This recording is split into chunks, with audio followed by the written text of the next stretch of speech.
पितर पूजा, देव पूजा इत्यादि कर्म कांड करना चाहता है, उसे कर्म कांड के शास्त्र के अनुसार करना पड़ेगा। नहीं तो पितरों की पूजा, देवताओं की पूजा या नवग्रहों की पूजा कोई फल नहीं देगी। अगर कोई किसी देवता या भगवान को इष्ट मान करके उपासना करना चाहता है तो उसको उपासना कांड संबंधी निर्देशों का पालन करना पड़ेगा। अगर कोई मोक्ष पाना चाहता है उसको ज्ञान कांड के शास्त्रों को, उपनिषदों का पालन करना पड़ेगा। और यदि कोई भगवान के साथ प्रेममयी संबंध चाहता है, प्रेम भक्ति चाहता है, तो सर्वश्रेष्ठ है, मुक्ति से श्रेष्ठ है, तो उसे भक्ति शास्त्र के अनुसार चलना पड़ेगा। भगवान कहें यह शास्त्र विधि उत्सृज्य वर्तते कामकारता। भगवान ने बोला, मैं केवल दोहरा रहा हूं, शास्त्र कितनी भारी महिमा। जो शास्त्र की विधि को छोड़कर मनमाने ढंग से आचरण करेगा, मैं ससिद्धिम अवाप्नोति, उसका कोई कार्य सिद्ध नहीं होगा, उसको सफलता नहीं मिलेगी। न सुखम, सुख नहीं मिलेगा, न पराम गति, उसको परम गंतव्य भगवान या मोक्ष प्राप्त नहीं होगा। ये शास्त्र के महिमा भगवान करें।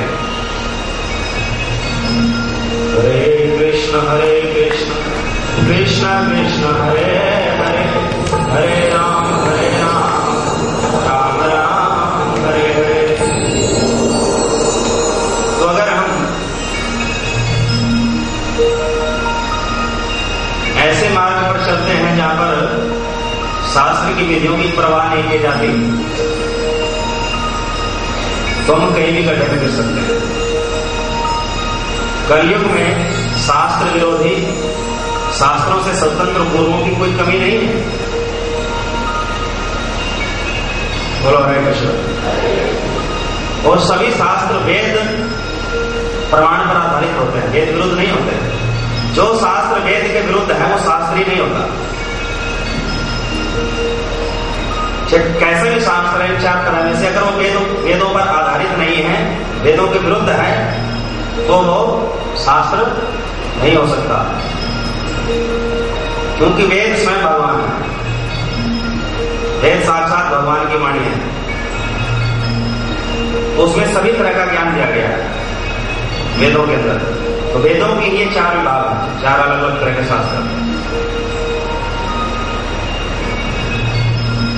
हरे कृष्ण कृष्ण कृष्ण हरे हरे, हरे राम राम राम हरे हरे। तो जो गुरु या जो ग्रंथ वेद विरुद्ध शिक्षा दे रहा है, वो न तो गुरु है और न शास्त्र। बोलो हरे कृष्ण। क्योंकि वेद भगवान की वाणी है, गीता भगवान की वाणी है, भागवत भगवान की वाणी है, तो इसमें त्रुटि की कोई संभावना नहीं है। श्रीमद् भागवत में 11वें स्कंद में भगवान श्री कृष्ण उद्धव को कहते हैं कि जड़ देहधारी व्यक्ति में 4 दोष होते हैं। क्या कह रहे हैं? जड़ देहधारी व्यक्ति में 4 दोष होते हैं। एक तो उसकी इंद्रियां अपूर्ण होती है, इम्परफेक्ट सेंसेस होती है। जिसकी इंद्रियां अपूर्ण होगी, ज्ञान कहां से आता है? इंद्रियों से तो आता है। जितने भी अनुभव होते हैं इंद्रियों से तो होते हैं। ज्ञान इंद्रिया, कर्म इंद्रिया, मन, इन्हीं से तो अनुभव होते हैं। तो जब इंद्रियां ही अपूर्ण भगवान ने कह दी है, तो फिर जड़ देहधारी व्यक्ति का अनुभव कैसे पूर्ण हो सकता है? बोलो हरे कृष्ण। पहला दोष बताया है, जड़ देहधारी व्यक्ति में इंद्रियां अपूर्ण होती हैं। दूसरा बताया है, वो त्रुटियां अवश्य करता है। तीसरा बताया है, वो भ्रम में अवश्य पड़ सकता है। चौथा बताया है कि वो अपने आप को आगे बढ़ाने के लिए दूसरों को धोखा दे सकता है, चीटिंग प्रोपेंसिटी। तो जिसके पास भी जड़ रहे हैं, पंच भौतिक शरीर है, वो ये 4 त्रुटियां करेगा ही करेगा। इसलिए जड़ देहधारी व्यक्ति जो भी ज्ञान देगा स्वतंत्र रूप से, वो अधूरा आधा होगा, धर्म में धोखे में डालने वाला होगा। लेकिन परमात्मा सच्चिदानंद रूपधारी है, चिन्मय देहधारी है, उनके अंदर ये चार दोष नहीं होते। भगवान श्री कृष्ण में ये चार दोष नहीं होते, इसलिए वे जो कुछ भी बोलेंगे वो परिपूर्ण होगा, पूर्णता की कसौटी पर कसा हुआ होगा। इसलिए वेद शास्त्र ही पूर्ण ज्ञान है। तो जो व्यक्ति वेद शास्त्रों के इस पूर्ण ज्ञान को स्वीकार करेगा, वो भले ही जड़ देहधारी हो, उसका ज्ञान भी पूर्ण ही माना जाएगा। बोलो हरे कृष्ण। जैसे पोस्टमैन डाकिया क्या करता है, पोस्ट ऑफिस से लेटर लेता है, पोस्ट कार्ड लेता है और उस पर लिखे हुए एड्रेस के अनुसार गंतव्य स्थान तक पहुंचा देता है। उसमें न कुछ घटाता, उसमें न कुछ बढ़ाता। बोलो हरे कृष्ण। तो ये डाकिए का काम जो है ये गुरु करता है। गुरु का काम है भगवान की वाणी वेद शास्त्रों को जीवों तक पहुंचाना, उसकी व्याख्या देना, उसका विस्तार करना। बोलो हरे कृष्ण। तो वेदों की वाणी को, शास्त्रों की वाणी को किस तक पहुंचाना? सामान्य जीवों तक पहुंचाना। उसमें कुछ फेरबदल नहीं करना है, कुछ घटाना बढ़ाना नहीं है, कुछ अपनी स्वार्थ प्रेरित व्याख्या नहीं देनी है। तो जो ऐसा करता है वो प्रमाणिक गुरु है। बोलो हरे कृष्ण। लेकिन जो वेद शास्त्रों की वाणी की परवाह नहीं करता और स्वतंत्र तरीके से भक्ति करता है, स्वतंत्र तरीके से ध्यान करता है, स्वतंत्र तरीके से उपासना करता है, तो उसका जो अनुभव आएगा वो अनुभव भी आधा अधूरा होगा। और जब उससे कोई पंथ चलेगा, कोई संप्रदाय चलेगा, तो वो भी आधा अधूरा होगा। एक प्रश्न मैं आपसे करता हूं,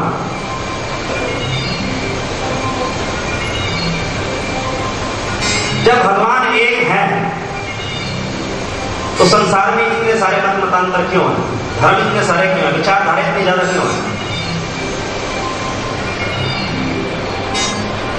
धर्म के नाम पर इतना बखेड़ा क्यों खड़ा किया गया?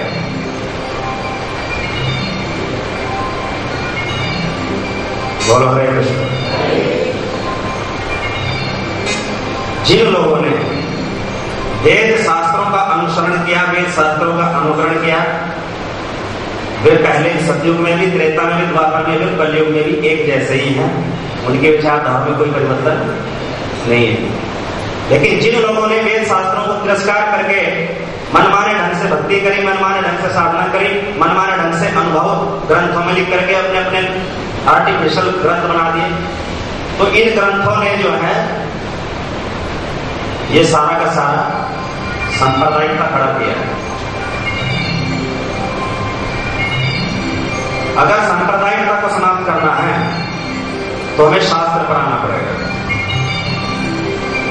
हरे कृष्णा कृष्ण कृष्ण हरे हरे, हरे राम राम राम हरे हरे, हरे कृष्णा कृष्ण कृष्ण हरे हरे, हरे राम राम राम हरे हरे, हरे कृष्णा कृष्ण कृष्ण हरे हरे, हरे राम राम राम हरे हरे, हरे कृष्णा कृष्ण कृष्ण हरे हरे, हरे राम राम हरे हरे। इस सृष्टि में अनादिकाल से एक ही धर्म है, सनातन धर्म।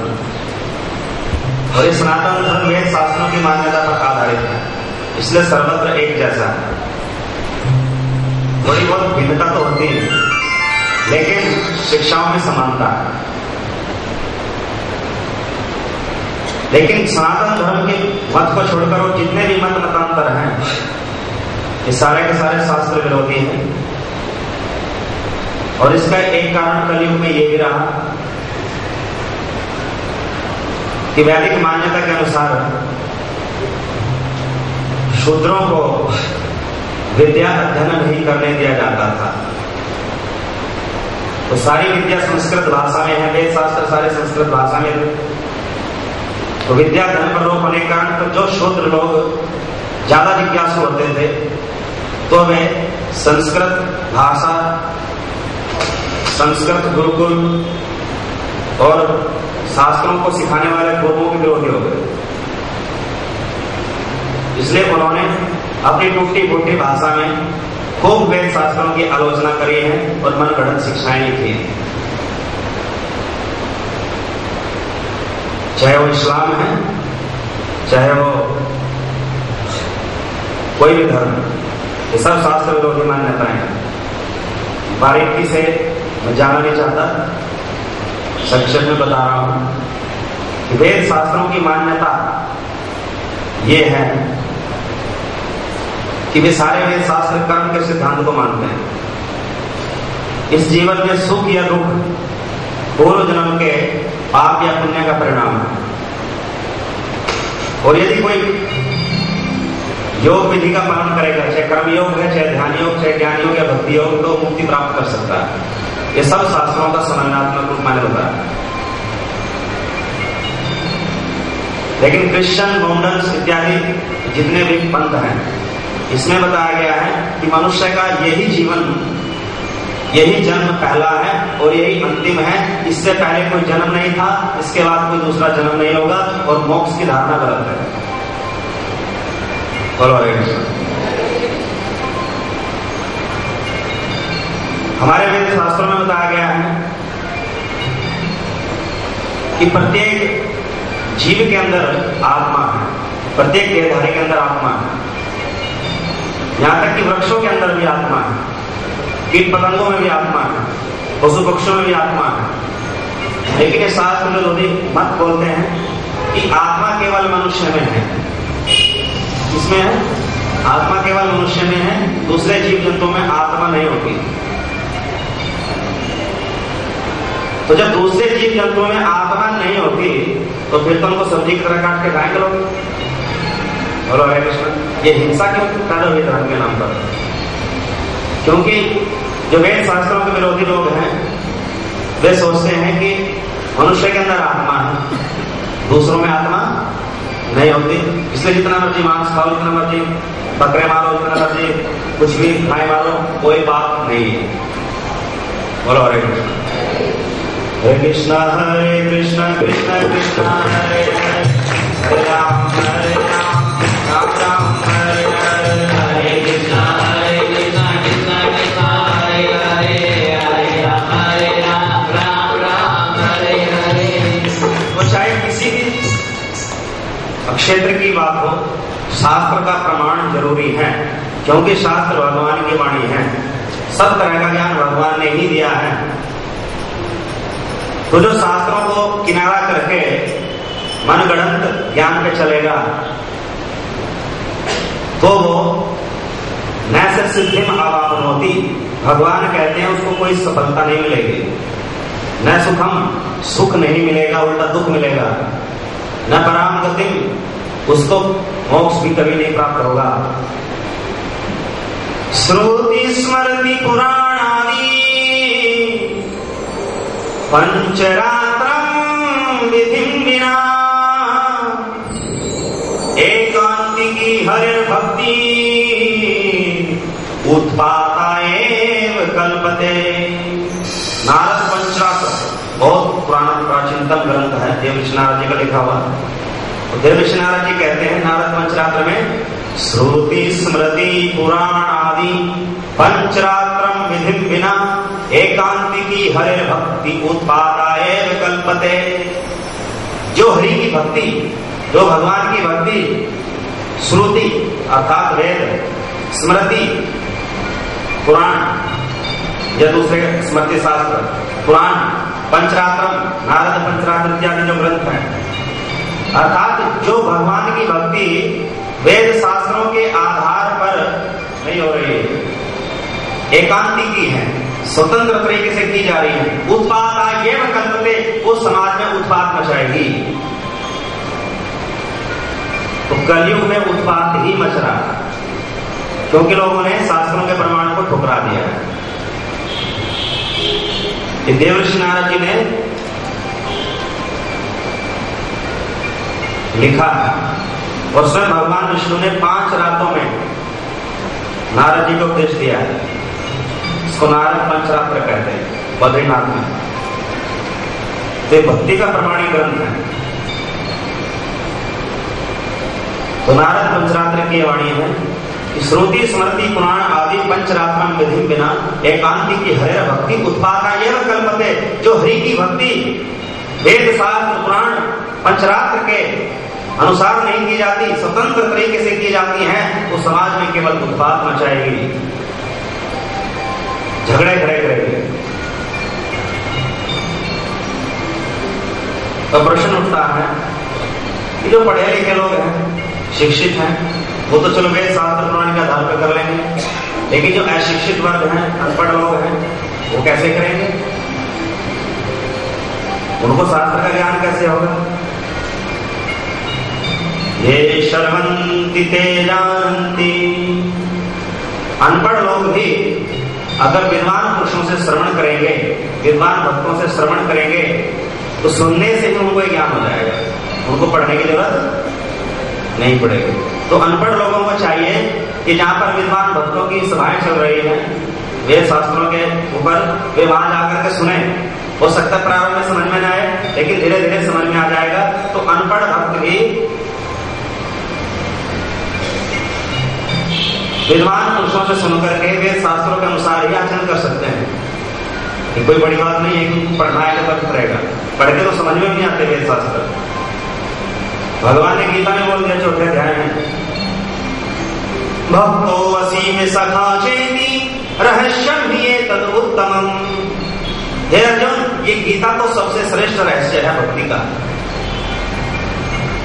और ये वही समझ सकता है इस गीता को जो मेरा भक्त बन गया है।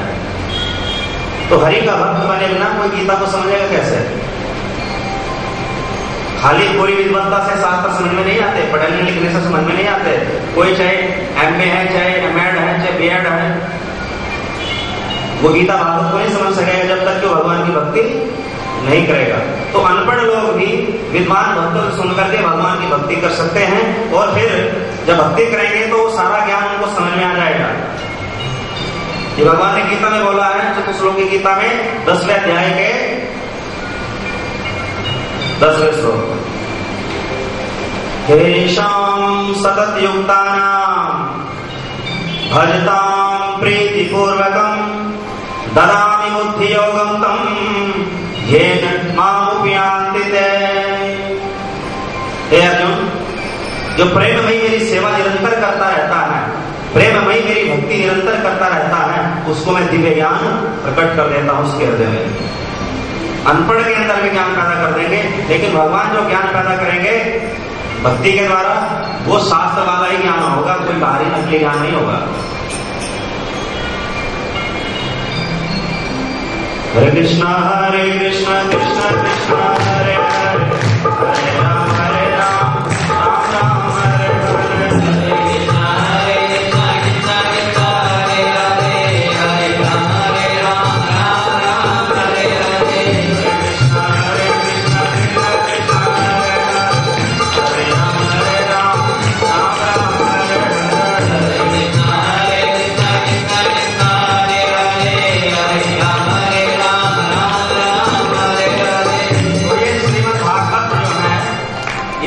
शास्त्र है। गीता में तो भगवान ने भक्ति का केवल दिग्दर्शन किया है, मार्ग दिखाया है। उस भक्ति की गहराइयों में अगर उतरना है तो भागवत में आना पड़ेगा। तो बिना गीता भागवत के प्रमाण के हमारी भक्ति की कोई वैल्यू नहीं है। तो हम जो भक्ति कर रहे हैं उसको भागवत से मिला के देखना चाहिए कि हमारी भक्ति हो रही है कि नहीं।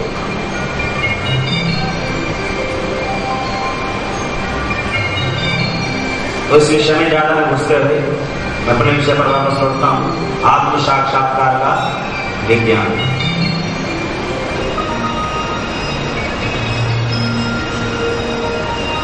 अपनी आत्मा की अनुभूति कैसे प्राप्त करें? भगवान ने गीता का जो अपना प्रवचन है वो शरीर और आत्मा के भेद से शुरू किया है। लेकिन ध्यान रहे, शरीर और आत्मा का यह भेद केवल जीव के ऊपर लागू होता है, ब्रह्म के ऊपर नहीं। भगवान के शरीर और भगवान की आत्मा में कोई भेद नहीं होता। भगवान की आत्मा शरीर एक ही होता है।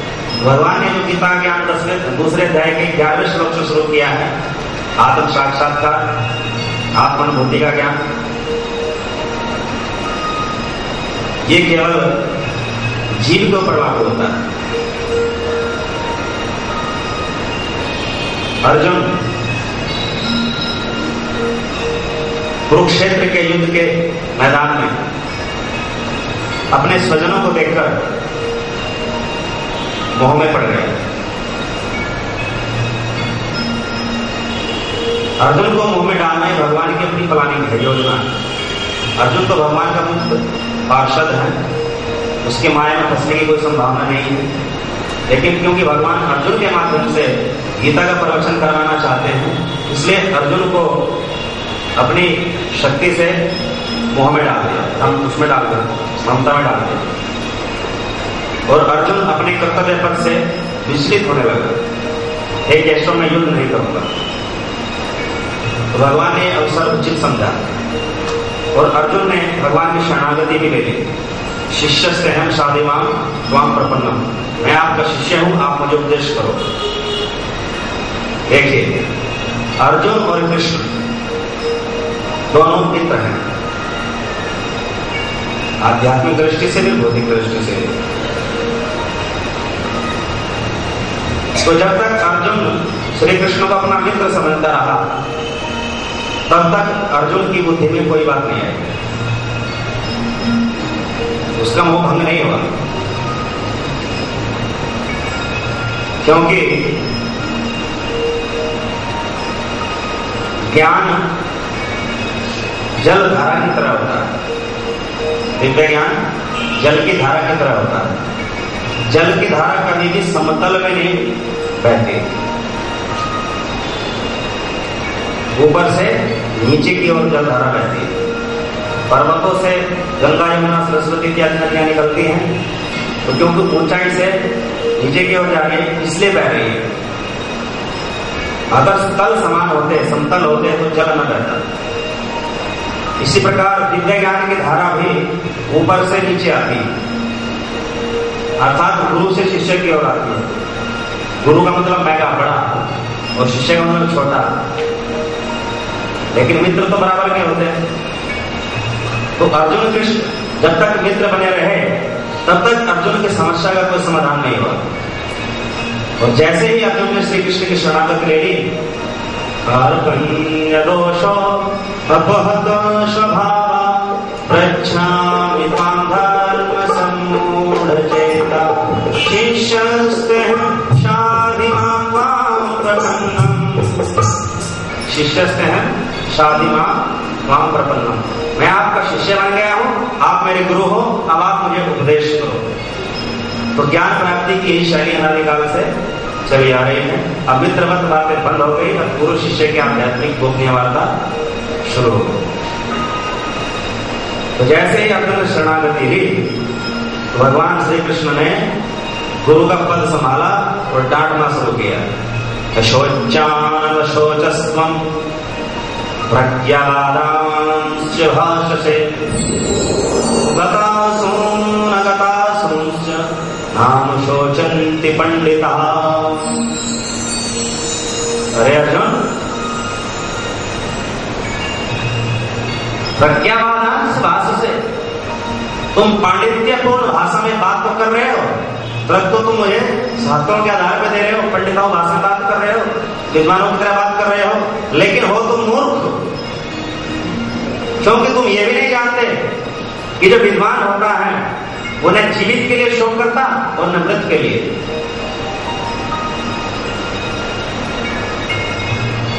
और तुम तो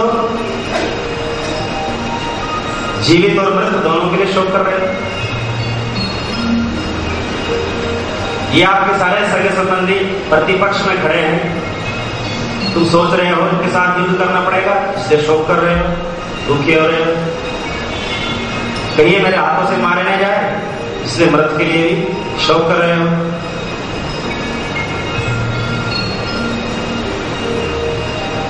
भगवान ने यहां से अपना उपदेश शुरू किया और अब बताते हैं कि we are not this body, we are separate soul within the body. हम शरीर नहीं, हम शरीर के अंदर आत्मा है। देहिनो अस्मिन् यथा देहे कुमारम यौवनम जरा तथा देहांतर प्राप्ति धीरस्तत्र न मुह्यते। हे पार्थ, तुम ये शरीर नहीं हो, तुम शरीर के अंदर दिव्य आत्मा हो। ये दिव्य आत्मा परिवर्तन रहित है, अजर है, अमर है। लेकिन ये शरीर परिवर्तनशील है क्योंकि निरंतर बदलता है। देहिनो अस्मिन् यथा देहे कुमारम यौवनम जरा। देह शिशु से कुमार बनता है, कुमार से युवा बनता है, युवा से प्रौढ़ बनता है, प्रौढ़ से वृद्ध बनता है। कुमार यौवनम जरा। शरीर तो निरंतर बदल रहा है, शरीर तो निरंतर मर रहा है। जब कोई 6 महीने या 1 साल का होता है तो कितना छोटा सा शरीर है। जब 5 साल का हो जाता है, 5 से 10 साल तक कुमार कहलाता है, तो कुमार का शरीर जो है शिशु के शरीर से बिल्कुल डिफरेंट होता है। अर्थात शिशु का शरीर मरा है तभी तो कुमार बना है, पूर्ण चेंज हो गया। और कुमार का शरीर किशोर में बदलता है, किशोर का युवा में बदलता है। 10 से 15-16 तक किशोर होता है और 16 से 30 तक लगभग युवा होता है। तो भगवान कहे कुमारम यौवनम, यौवन युवा का जो शरीर है वो कुमार वाला नहीं है। कुमार अवस्था में जो शरीर था अब वो युवा अवस्था में नहीं रहा। अर्थात कुमार अवस्था का शरीर पूर्णतः बदल गया है, अब वो युवा बन गया है। फिर युवा का शरीर प्रौढ़ बनता है 30 से 50-60 तक, और फिर उसके बाद वृद्ध का जरा बुढ़ापा। तो बूढ़े व्यक्ति के शरीर अपनी ही युवा अवस्था से बिल्कुल भिन्न होता है। बोलो हरे कृष्ण। लेकिन बूढ़े को कभी यह महसूस नहीं होता कि मैं कुमार अवस्था में कोई अलग था, युवा अवस्था में कोई अलग हूं और वृद्ध अवस्था में कोई अलग हूं। उसको लगता है वही एक व्यक्ति हूं।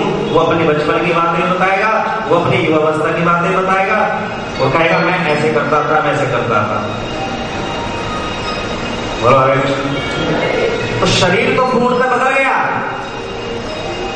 मेडिकल साइंस भी कहती है कि 40 दिन के अंदर बॉडी की सारी सेल्स टोटली चेंज हो जाती है।